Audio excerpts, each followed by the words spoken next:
Les funérailles s'enchaînent dans le village de Mtsapéré, près de Mamoudzou, à Mayotte. Cette fois-ci, c'est pour une femme, Achata Saïd, que ces hommes prient. Elle est morte dans le naufrage de son embarcation, jeudi, aux côtés de 9 autres Comoriens. Comme à chaque fois, des habitants de l'île d'Anjouan, située à 70 km de Mayotte. Selon les premiers éléments de l'enquête, leur kwassa-kwassa, leur petit bateau de pêche, s'est retourné à cause d'une forte houle. Les proches de la victime sont restés 3 jours dans le flou.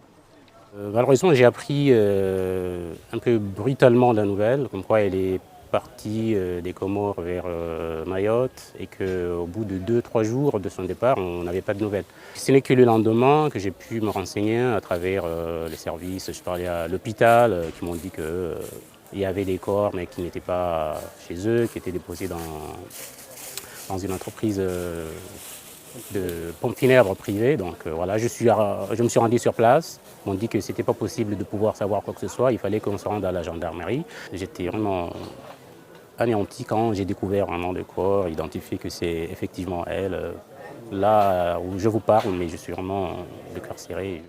La communauté comorienne de Mayotte a la triste habitude d'enterrer des proches décédés en ayant tenté la traversée. Près de la moitié de la population de l'île française est composée d'étrangers, des Comoriens essentiellement, mais aussi des Africains de la région des Grands Lacs. Ce petit bout de France dans l'océan Indien fait figure d'Eldorado pour ces hommes et ces femmes en quête d'une vie meilleure. La gendarmerie française a repêché 14 rescapés placés ici au centre de rétention de Pamandzi. L'année dernière, 27 000 étrangers en situation irrégulière ont été expulsés de Mayotte.